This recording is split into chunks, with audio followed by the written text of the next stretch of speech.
grabar. ¿Qué tal, amigos de la Asamblea? Muy buenas tardes, buenas noches, buenos días. Y regresamos con otro programa más. Estamos ahora aquí en compañía del señor Javier García Castillo, perdón. Javo, como le gusta que le digan a él también. Compañero que ha estado con nosotros, sobre todo más con papá en la Asamblea, donde se conocieron y han trabajado bastante. Ahorita se va a presentar un poco también. Y en esta plática y conversatorios que tenemos también en estas series, pues justamente es eso, ¿no? Tener experiencias, tener ideas, acciones para poder implementarlas también y abarcar este tipo de hueco que hay, ¿no? En la información audiovisual o visual también relacionado a estos temas. Entonces lo dejo para que se presente, por favor. Muchas gracias, Andrés. Muchas gracias por la invitación. Les mando saludos a toda tu familia y a todos los compañeros, compañeras que nos están aquí escuchando y pues un abrazo a todos los compañeros de la Asamblea de Migrantes Indígenas. Muchas gracias. Pues bien, nos podría platicar un poco, haciendo ya entrando en un contexto más específico, cómo fue que usted llegó a la asamblea, se adentró a esto, porque también usted ya tiene una experiencia trabajando en estos temas, cómo fue el encuentro también, ¿no? Sí, pues muchas gracias, Andrés, por la invitación. Y primero, pues felicitar, quería yo reconocer y que sigas la labor, la gran labor que ha estado haciendo la Asamblea de Migrantes Indígenas durante muchísimos años por ahí de principios del siglo, ¿no? Del 2000. Y bueno, este espacio creo que es importantísimo. He estado escuchando algunos de los programas que ustedes han estado emitiendo y eso es importantísimo porque justo se requieren estos espacios para darle voz, para visibilizar miradas que no están visibilizadas en la sociedad, ¿no? En la civilización y que estos medios alternativos pueden justo darle esa dimensión de hacer oír, escuchar estas voces que tienen otra mirada, tienen otro pensamiento, otro sentipensar. Y justo así encuentro en el espacio de la asamblea un lugar en donde se puede dialogar, se puede platicar miradas que no son las hegemónicas, Andrés, que justo don Pedro y que a quien le mandamos un gran saludo donde esté y nuestro reconocimiento, junto con todos los compañeros, compañeras de otros pueblos originarios, comienzan a pensar la migración aquí en la Ciudad de México, ¿no? Y ante la falta de estos espacios, comienzan a construir, a dialogar, a escucharse, pero sobre todo a hacer comunalidad dentro de la propia ciudad, ¿no? Entonces, yo me encuentro con ellos por ahí del 2015, a partir de diálogos, de escuchas que comenzamos a tener, y me doy cuenta de la gran valía que tiene su mirada, su sentir y su actuar aquí en la ciudad y sus grandes aportaciones dentro de una cosmovisión, cosmogonía, dentro de una epistemología desde lo descolonial, ¿no? O anticolonial, y que comienzan a cuestionar no solo al sistema, sino a cuestionar las prácticas epistemicidas, genocidas, ¿no? Porque al final de cuentas hay todo un ensamblaje en el sistema para hacer desaparecer la identidad y la apropiación de su propia colectividad aquí en la ciudad al cerrarse esos espacios y que tiene todo un sentido político. Es decir, algo que a mí me sorprendió mucho cuando comienzo a hablar con ellos es que aquí en la ciudad están desarrollando sus propias prácticas culturales y que hay una invisibilidad, hay una cerrazón por parte de las autoridades, aunque en el discurso oficial se esté pensando, se esté diciendo que hay una apertura a los pueblos originarios, que es una ciudad multicultural, multiétnica y demás. Y por el contrario, cuando tú ya ves la legislación, sus prácticas, todo lo que contiene, ¿no? Un sistema que los hace invisibilizarse, ¿no? Entonces de ahí la importancia de la AMI. Yo me integro con ellos a diálogos, ¿no? A reflexiones, a prácticas, a festejar, ¿no?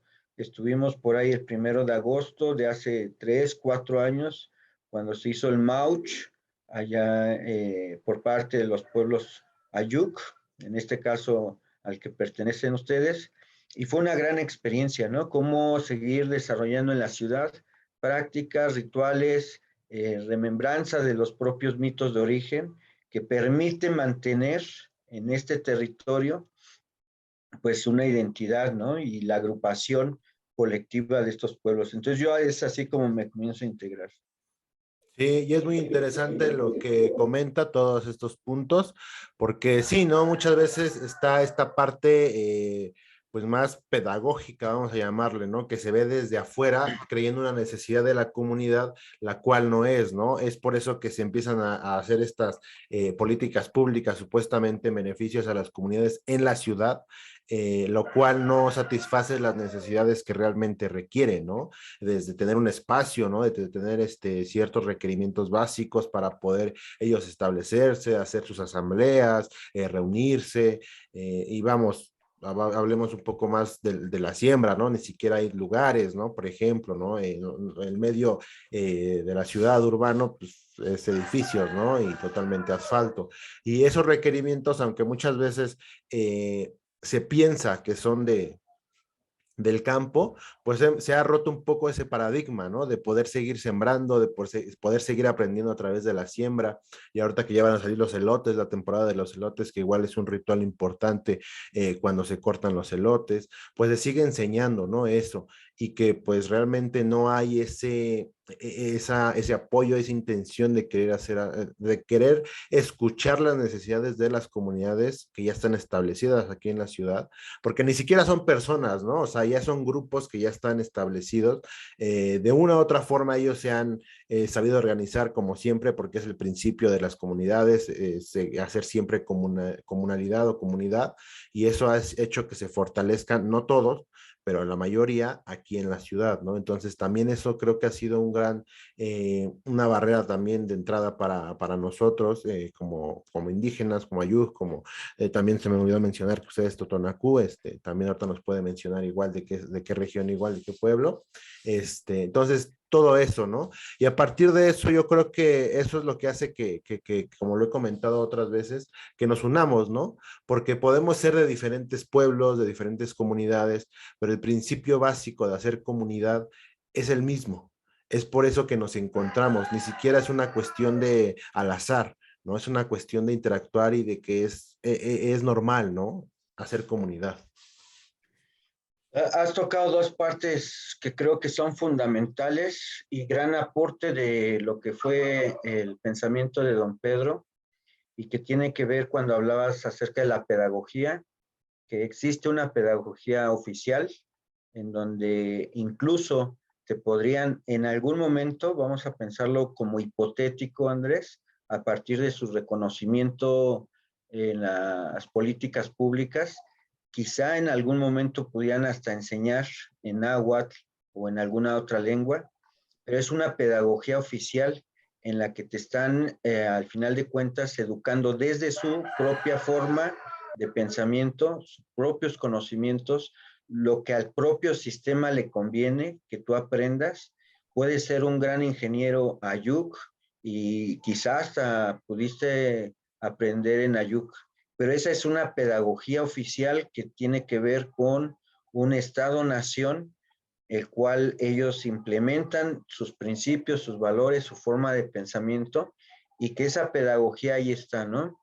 Hipotéticamente, a partir o a través de políticas públicas se va a intentar construir una educación, ellos le llaman intercultural, en la que oficialmente te van a poder enseñar. Eso sí se da y eso lo tenemos ahí en la mesa y vamos a esperar.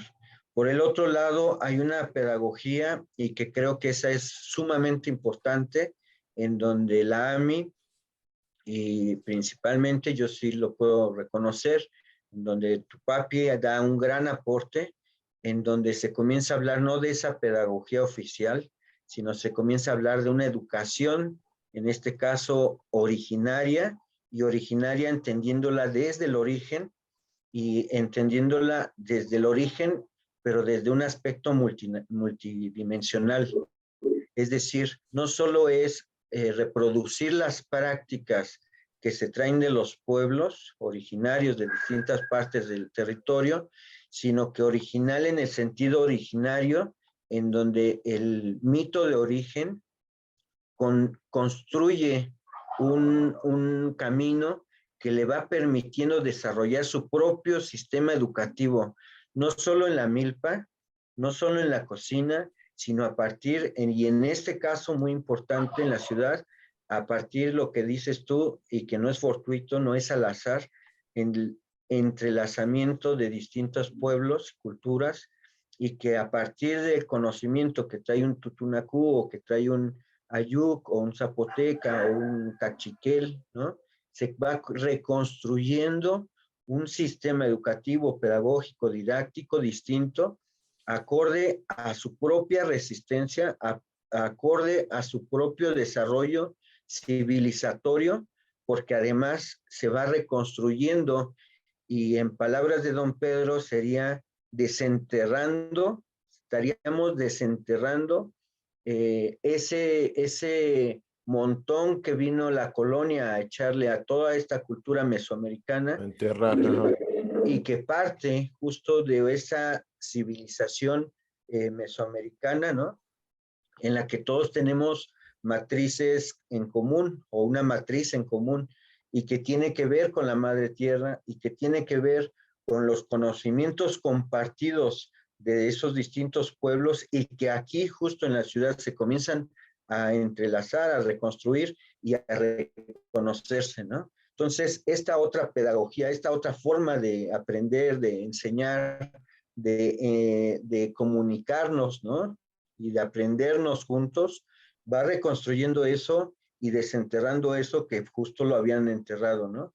Entonces, creo que estos dos temas, para mí en lo particular, y que bien lo describes, significa eso, significa que en esta ciudad es el territorio que tiene más lenguas originarias. En ninguna otra parte, dicen Oaxaca tiene 18, algo así ponían. Pues en la Ciudad de 16, México, ajá, sí. en la Ciudad de México tenemos la mayoría de lenguas de pueblos originarios no reconocidos, ¿no? Porque aquí no se dice es una ciudad plurilingüística, ¿no? Pluricultural, ¿no? Aquí es, si acaso se reconoce como lengua originaria de la Ciudad de México al náhuatl, aquí en Milpalta, o Xochimilco. Pero entonces no le están dando el reconocimiento a los ayuk, que es parte de su territorio aquí también, o de los tutunacú, y que aquí también se reproduce la lengua, la comunidad y todo su contexto cultural, ¿no? Sí, y bueno, bien como lo comentaba, creo que también tiene que ver con esta parte en el tema de salir de la comunidad y esto, la adaptación, porque muchas veces no solamente es tener una parte o aparte de hacer comunidad, crear comunidad o tener ese principio de hacer comunidad, sino también mantenerlo a pesar de todo el auge que nos consume y nos bombardea por distintos medios en la ciudad, que hace que poco a poco te vayas pues alejando, ¿no? De tu origen, de tu identidad, ¿no? Eso también creo que ha sido el factor, si no es que uno de los más importantes o más complicados, el más complicado de poder enfrentar, porque muchas veces, y ahorita nos podría platicar usted, el día a día es totalmente diferente, ¿no? No hay ese entorno para poder ni siquiera desarrollarlo. Ni siquiera para poder tener esa intención del entorno de poder saber qué es, de qué trata, qué significa, ¿no? Cómo hacen comunidad, ustedes cómo se organizan, o sea, no hay ese entorno tampoco. Entonces creo eso también se ha vuelto complicado y eso también lleva o conlleva a esa parte de que pues justo se hagan estos grupos de que tienen esa ideología, esos principios y que pues justamente nazca la asamblea o los Ayuk o los Sonacú estén reunidos, ¿no? Porque pues cuando encontramos paisanos que tienen ese mismo principio, pues nos sentimos ameno, ¿no? Nos sentimos bien como en casa, ¿no? Como lo mencionaban muchas veces. Entonces creo también esa parte es importante, la adaptación. En mi caso, por ejemplo, o en el caso de los jóvenes, por ejemplo, ahora que está muy de moda la generación Z, que son después de los millennials, pues se tiene una percepción de la generación Z desde el entorno social de la ciudad. Llamémosle generación Z general todo por un rango de edad, ¿no? Por así decirlo. Pero una generación Z de comunidades son completamente distintos. No tienen ninguna similitud con lo que tienen entendido por generación Z en las ciudades, ¿no? Entonces, desde ahí partimos con una separación y un principio totalmente diferente. Que muchas veces se dice, no, es que generación Z son esto y esto y esto y esto. Sí, en las ciudades, en las comunidades es completamente diferente. ¿No? Entonces no hay esta parte, como usted comentaba, de inclusión, de reconocimiento, ni siquiera una ciudad, creo que han hecho multicultural cuando mucho, pero plurilingüística, pluricultural, no se menciona. Y como usted lo dice, si está el náhuatl, está a las orillas o en las delegaciones tales, ni siquiera es que esté concebida en todo el Valle de México, ¿no? Por ejemplo. Híjole, pues le has metido a un tema súper, súper interesante, Andrés. El problema de esto de la generación Z y la cuestión de las ciudades, y no solo es la cuestión de los jóvenes de pueblos indígenas originarios, Andrés. Este es un problema que abarca a mestizos, A extranjeros. todo el mundo, básicamente. Justo, ¿por qué, Andrés?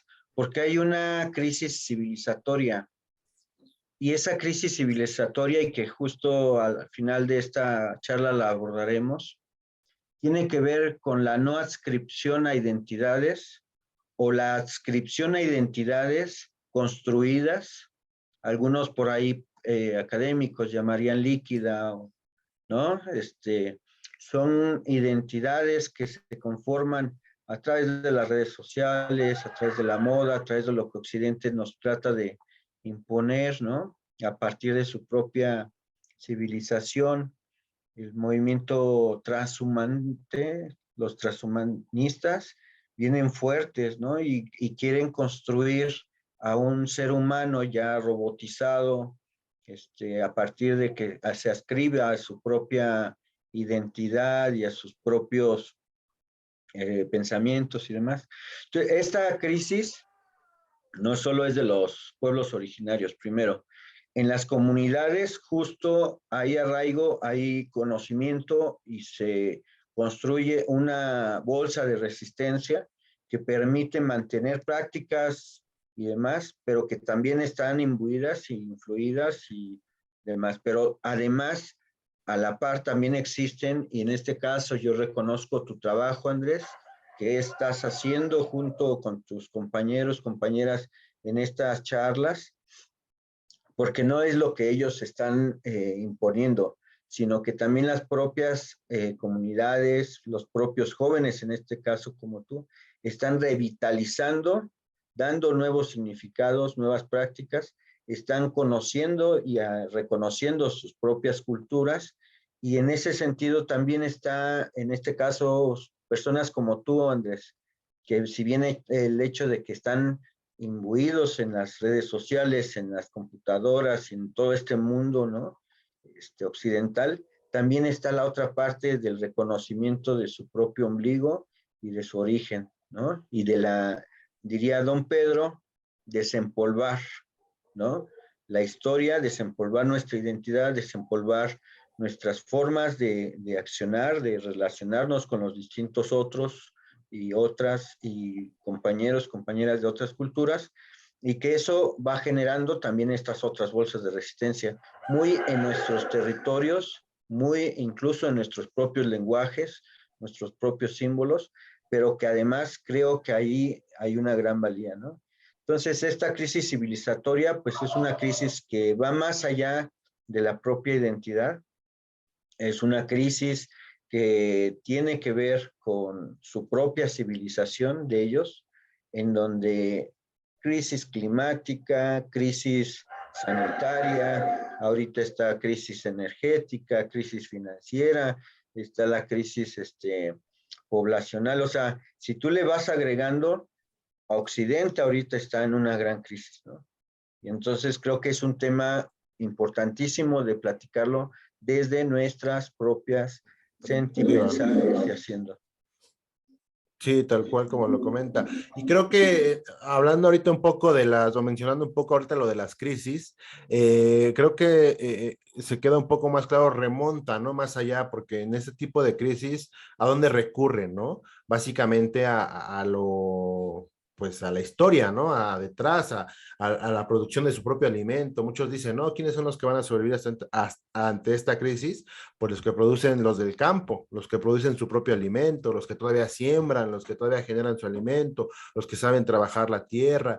Y no solamente trabajarla, porque muchas veces se quedan trabajarla, sino es más allá, sino quién sabe tratar la tierra, respetar la madre Sentir. naturaleza, exactamente, porque uno pues si yo sé trabajar el campo, sí, pero eso no te garantiza que a lo mejor vas a tener, te va a dar tu cosecha, ¿no? O sea, es un proceso detrás de eso, después de trabajar, hay que hacer un tipo de rituales, hay que tener un tipo de sentidos, lo que usted comenta, ¿para qué? Para que pueda haber abundante cosecha, para que se dé, porque el hecho de que empiece a haber una crisis climática, daño a la madre tierra, cuando empieza a faltar la lluvia o inclusive el sol, etcétera, etcétera, pues por más uno que a veces sienta y demás y haga todos estos ceremonias, pues ya la tierra está, o la madre tierra está muy afectada también, ¿no? Y eso es, pues no se puede corregir de un momento a otro. Entonces, pero también, pero siempre hay para el campo, ¿no? Entonces, eso creo que igual ahorita que lo mencionan las crisis, siempre pues regresan a lo de atrás, ¿no?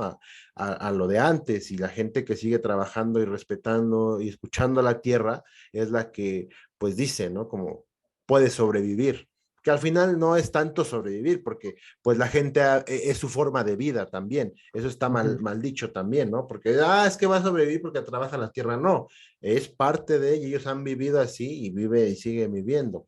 Y también esto que mencionaba de la parte de los mitos y demás, creo también tiene que ver mucha importancia el siempre estar preguntándose quiénes somos y de dónde venimos, porque eso nos da hincapié a dónde vamos, ¿no? En esto que comentaba de las redes sociales, de todas estas bombardeo que hay, y luego inclusive pues salen identidades artificiales de moda por las redes sociales y todo esto, creo que eso también, si uno, y en este caso, mi generación, por así decirlo, los jóvenes que estamos ahorita, si no tiene claro el de dónde viene, de dónde es donde empieza a haber ese bombardeo, esa confusión, pues ese lanzamiento picada abajo que hace que todo se vuelva pues tal cual, ¿no? Una crisis en todos los sentidos. Entonces, creo que son temas que tienen que pues, ya verse más a fondo, pero van de la mano. Sí, Andrés, pues mira, has tocado un tema que es estos territorios de vida y que es la diferencia y el paradigma que está en contraposición con esa crisis. Estos territorios de vida no solo van a dar maíz, no solo están cosechando maíz, lo que van a dar es una propuesta y respuesta ante esa crisis que está generando.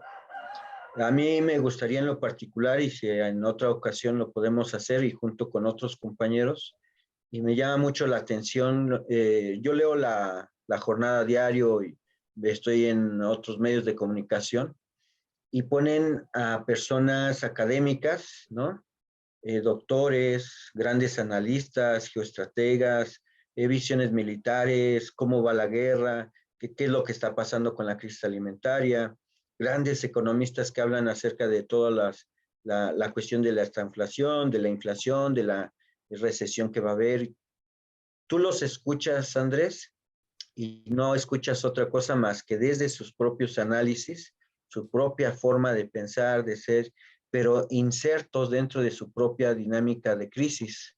Es decir, es un enfermo que está hablando de su propia enfermedad y que aún teniendo cierta noción, porque pues, a partir de sus propios conocimientos dan posturas, y acertadas o no, pero ahí está. Sin embargo, a mí en lo particular me interesaría qué es lo que se está produciendo, no solo del maíz y la cosecha en estos territorios de vida, sino el pensamiento y la forma de ver esa crisis que se está generalizando. Y que te puedo asegurar que esta cosecha de maíz acompañada de producción de análisis de palabra va a dar propuestas importantes ante esa situación. Y te lo voy a poner así de fácil. En estos propios territorios que están en crisis, que está desarrollando, su mirada es una mirada que tiene que ver con un sistema de muerte, un sistema capitalista que no les permite ver desde otra forma. En estos territorios de vida se están construyendo visiones que tienen que ver con una mirada, con un pensamiento, con una palabra, con un pasado y un ritual y un mito que tiene que ver con la producción de la vida. Y en ese sentido, cuando tú desde estos territorios comienzas a ver esas crisis y eso que está sucediendo, te lo puedo asegurar que no vas a hablar de la geoestrategia, de cuestiones militares, económicas, no.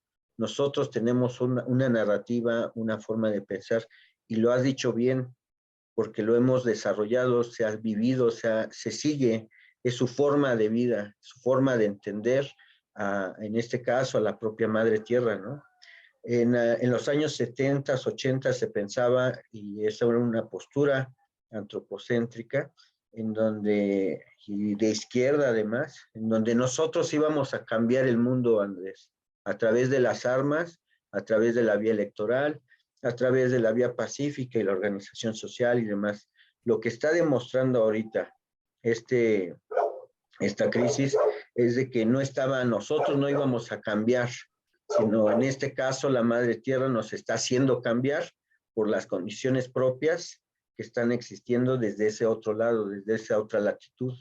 Y esto que está aconteciendo, digamos, a mí en lo particular, me hace mucho pensar si lo veo desde la otra forma, ¿no? No ya desde la visión antropocéntrica, sino desde una visión donde el mundo, la Tierra, el propio universo nos está diciendo, ahí está lo que están ocasionando, ¿no? No hay lluvia, no hay agua, no hay alimentos, el aire está contaminado, están las enfermedades. ¿Quién está provocando eso, no? Y digamos, el gran mensaje que nos está mandando la Madre Tierra es: aquí hay territorios de vida, y aquí hay una palabra, y aquí hay prácticas, y aquí hay un pensamiento que puede dar solución a eso, ¿no? Porque el 33% de todas las zonas, ¿no?, que están protegidas en el mundo, que dan oxígeno, que dan vida, pertenecen a estos pueblos originarios en todo el mundo, ¿no? Y digamos que son los grandes resguardadores de este gran territorio de vida, pero no solo de lo que hay ahí, sino también su pensamiento, ¿no? Entonces, muy interesante lo que planteas, creo que por ahí va, ¿no? Los pueblos originarios tienen palabra que dar y además compartir, a diferencia de aquellos, ¿no? Sí, y esto que comentaba de la actividad que podríamos realizar, yo creo sí lo vamos a platicar para que se pueda también, porque justamente es estos espacios alternos donde se da esa oportunidad, ¿no? Ya no hay tanta restricción, ya no hay tanto, pues, barreras como a lo mejor antes. Ahorita tenemos estos medios y debemos de ocuparlos y aprovecharlos lo más que se pueda y compartir, porque muchas veces estas experiencias o estos pensamientos, sentires, no lo escuchamos, ¿no? La gente que tiene como usted comentaba, esta forma de pensar, de hablar, de transmitir, de enseñar, no hay los espacios para que ellos nos puedan escucharlos, ¿no? O sea, podemos escucharlos, pero si vamos directamente a verlo hasta su comunidad, hasta su pueblo, hasta su terreno, donde esté, pero si nosotros tenemos la posibilidad de ampliar ese conocimiento a que más gente lo escuche, y no solamente lo escuche, ¿no? También es comprenderlo, entenderlo, podemos empezar a generar ese cambio que, como usted comentaba, la Madre Tierra nos está avisando. Inclusive, más que avisar, hasta yo a veces lo pensaba que podía ser como la última llamada de atención, ¿no? La última oportunidad para recomponer el camino por cómo está básicamente el mundo actualmente, ¿no? Porque como decía, ¿no? Ya un poquito más, pues un pensamiento más de la ciudad a lo mejor, que pues el humano se va a extinguir con ellos mismos, ¿no? El humano va a matarse a sí mismo, no va a haber otra cosa que llegue como a los dinosaurios, ¿no? Que los asteroides extinguieron a los dinosaurios, el humano se va a extinguir con el mismo humano. Entonces, creo que estamos en esa puerta última para poder recomponer el camino como civilizaciones, como seres humanos. Eh, Aquí el detalle es que, por ejemplo, recae más en nosotros, como comunidades, como pueblos, como los inicios de la humanidad, que nosotros somos los principales, y otras igual regiones en el mundo y demás, estos pensamientos. Pero si recae en nosotros y no hay esos espacios para poder enseñar, para poder decir cuál es el camino, cuál es la guía, cuál es esto, al final va a pasar lo que va a pasar, ¿no? Que el mundo, la madre tierra, pues digas, se acabó, ¿no? Ya un tema más dramático, ¿no? Inclusive hasta ficción, pero puede suceder, ¿no? Las condiciones se dan para eso también y se están dando para eso. Yo creo que eso es importante también y justamente para eso es este espacio, estos espacios que podemos tener para que justo se acerque gente o nos acerquemos a la gente que nos pueda transmitir esos conocimientos que nos puedan ayudar a reivindicar el camino. Y creo que es parte importante también del trabajo que se hace y no solamente que quede en una plática, ¿no? También quede en accionar, en de aquí empezar a desarrollar diferentes actividades, es lo que siempre digo, que no solamente quede en hablado, en grabado, sino que de aquí surjan diferentes iniciativas que puedan ayudarnos. A lo mejor no de nosotros, sino de alguien que nos escucha, alguien que nos ve igual, que tiene estas ideas, estos conocimientos, es muy bienvenido, porque entre más hacemos comunidad, como yo comento ahora, haciendo comunidad digital o comunalidad digital, podemos crecer y avanzar más, y alcanzar más, ¿no? Que antes no se podía. Yo le veo esta ventaja también que tenemos. Entonces es interesante todo esto que comentamos. Este, ya no mencionó igual, que es del pueblo Totonacú, de qué pueblo, porque a mí se me pasó la verdad, pero igual que nos pueda platicar un poco, de dónde es. Bueno, mi padre trae más conocimiento. Él viene de la Sierra Norte de Veracruz, el pueblo Sosocolco de Hidalgo, Veracruz. A mí me enseñó la lengua y comparto y me escribo, ¿no? Y somos de la ciudad, reconozco en este caso una comunidad también Tutunacú aquí en la ciudad. Somos los de los tres corazones. Y digamos, el concepto corazón es un concepto muy profundo también, tiene que ver con la vida, ¿no? Pero es con la esencia principalmente y con lo que tenemos en tres partes, ¿no? Que es la mente, el El corazón y corazón. aquí adentro, que también lo que nos hace vivir, que tiene que ver con la comunidad y el buen vivir. Y reconozco, Andrés, el trabajo que están haciendo. Eh, Estos espacios tendrían que ser espacios que nos permitan visibilizar formas de pensamiento que tienen soluciones, propuestas y un pensamiento de vida. Estos espacios tendrían que reconocerse, difundirse, ampliarse y, como dices, accionar, porque estos locos, ¿no? Y me refiero a quienes tienen el gran poder en el mundo, y lo sabemos nosotros porque cuando llegaron en en la colonia utilizaron las primeras estrategias de guerra, ¿no? Que tenía que ver con, ahora nosotros lo reconocemos, el bioterrorismo, ¿no? Y que estos virus que utilizaron también para contaminar a grandes cantidades de personas, lo siguen haciendo, pero además siguen ellos pensando en la destrucción y el despojo, en que los territorios comiencen a dejar de ser, ¿no? Propiedad de los quienes han cuidado y mantenido estos territorios y esta vida, ¿no? Entonces, en ese sentido, ellos, como dices, no es que pudiera ser ficción, O sea, es una realidad. No estamos esperando a que llegue lo peor, sino lo peor ya está, ¿no? Pueden haber millones de personas muertas por un azote de un virus, pero al igual va a haber lo triple o 5 o 10 veces más por una cuestión alimentaria en los próximos meses, ¿no? Por una cuestión de recesión, por una cuestión de inflación, ¿no?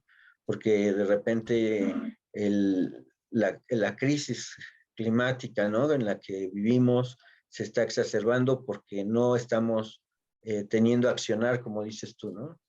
Lo vemos tan alejado, no, pues aquí en la ciudad no pasa nada, ¿no? No, Que pues vamos. falta, ajá, que está años todavía, ¿no? Y realmente no, o sea, esos años de proyecciones que se hacían antes, realmente ya no hay una proyección como tal, o sea, como usted comenta, ya lo estamos viviendo Y y está tendrán que, empezando.